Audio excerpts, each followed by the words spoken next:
welcome to Matt's Garage.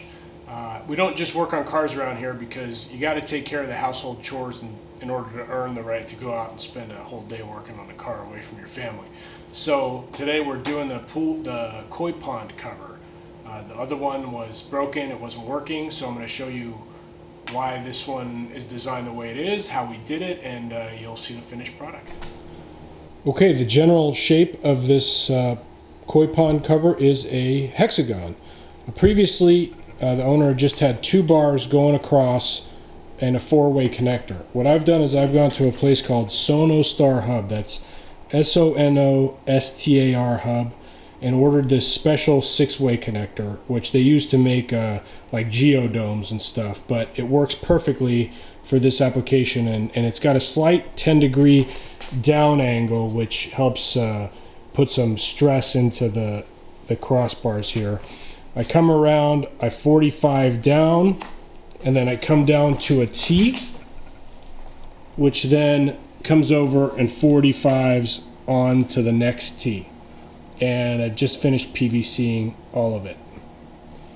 Now that we have it all glued up, we're taking the sort of a 4-way rasp and using the roughest side to score the surface of the PVC, and then we're going to come on top of it with a gel stain and sort of stain it to kind of give it a faux wood grain texture. I'm not looking for perfection here. I just don't want it to stick out like a sore thumb out in the yard. The fact that it's brown will help it blend into the natural environment, and it'll just kind of look better. One of the reasons we chose to do it this way is that the previous owner, like I said, had a cross that went down. There was no 45-degree elbows, so there's stress on the PVC going down, and then it was just 4 T's around the perimeter. So the PVC was bent really far outside of what it likes to be bent to. There was a lot of stress pushing out on the circle, if that makes sense, with the PVC pieces wanting to go back to straight. And in the area, we've got a lot of big birds, especially the blue heron. So they would land on top of this thing and they would bounce. And they would bounce until they knew the PVC joint would pop out.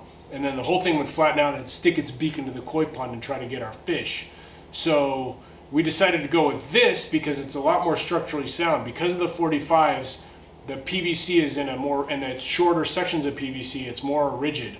So when we take this basket out, you can bounce on this with 20 whatever a heron weighs, and it won't, it'll keep the weight of that heron off. And it's high enough up that the heron can't get its beak in and steal our precious koi.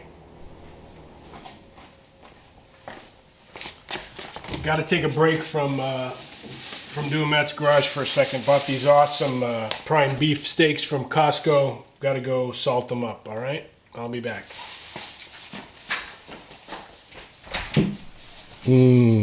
Now that's what I call gluten-free.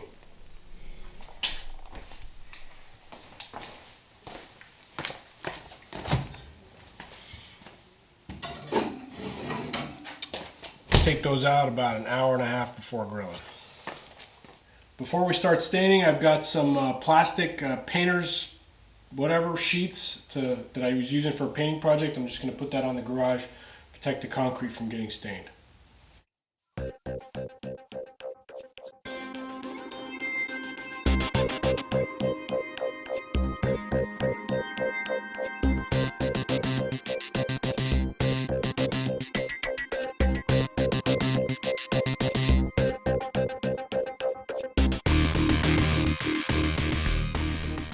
Okay guys, forgive me, I'm going to do this while I hold the camera and I paint. So dip my foam brush into the gel paint, come up onto my pole, and I just very gently brush it on.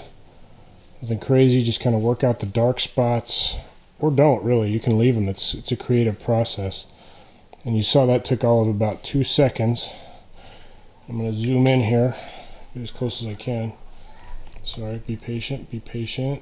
You see that? And I think with a couple of coats it'll get darker, but gosh, that looks so much better than the PVC, you know? It's a little bit of a faux wood grain. It's got some depth because of the scoring.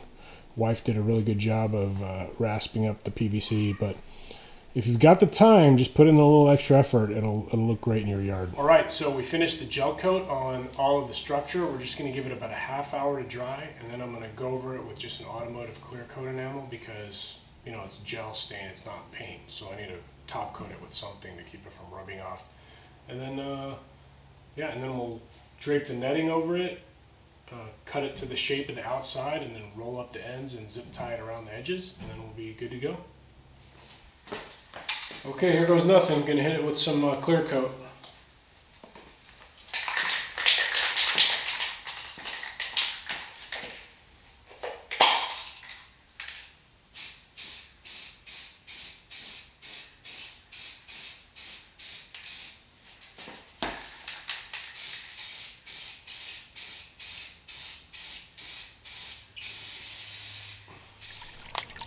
Alright, the koi pond net is complete. We tied the netting to the PVC using sort of a white twine just to give it a bit of a outdoors frontier look, and it turned out pretty good. The faux wood finish is pretty spot on. There's imperfections which makes it look a little more real, and it's nice and high up off of the pond, so hopefully the heron can't get in, and it sits pretty good around the pond. So all in all, it took us about 2 days and cost about $110 of materials, but well worth it. And now one less thing we got to worry about in the yard.